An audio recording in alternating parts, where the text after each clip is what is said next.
let's turn to Brexit, because despite some optimism in Brussels and London, a deal is still not certain. DUP leader Arlene and SNP leader Nicola Sturgeon, they're both setting out their stalls in the negotiation trade-off. Let's get the latest now with the Brexit Brief.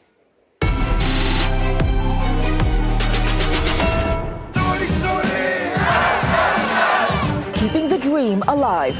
Just days after tens of thousands took to the streets of Edinburgh in a show of support for Scottish independence, Nicola Sturgeon takes to the stage of the Scottish National Party conference in Glasgow. Going into the conference, the SNP leader once again raised the prospect of independence, contrasting it with political deadlock in Westminster.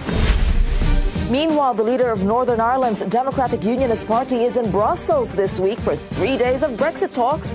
Arlene is meeting with Michel Barnier and representatives of EU member states. There's hope of a compromise on the Irish border. A breakthrough there would clear one of the last obstacles to a Brexit deal.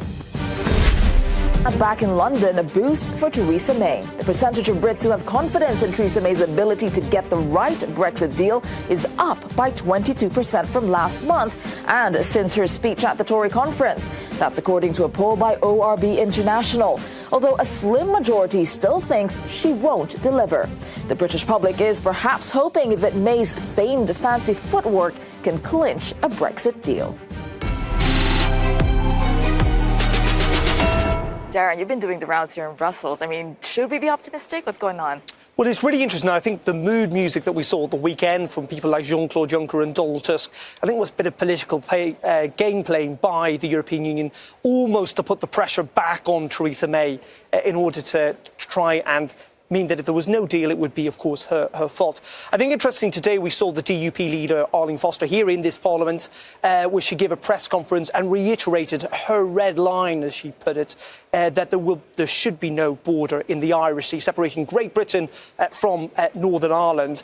Her point is that she does not want to see any extra checks. Now, there had been a thought process that we're going to see an alternative plan on this issue of the Irish border from the British government in the next couple of days. There are now rumours that that might not happen because ultimately the DUP, bizarrely, even though they only represent 30% of the people in Northern Ireland, even though Northern Ireland as a whole voted to remain inside the EU, if they do not like this deal, they have got the votes in the British House of Commons to essentially dump any deal that Theresa May signs with Michel Barnier, and that's why they matter.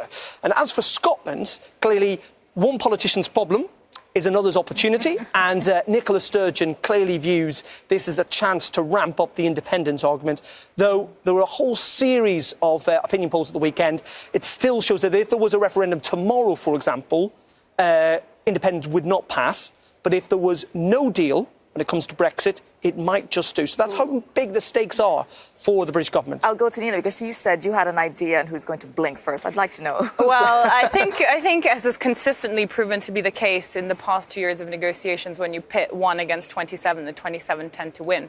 So I think the UK will blink first. I mean, but I have to agree with what Darren is saying, despite, all the will they, won't they, no deal kind of talk.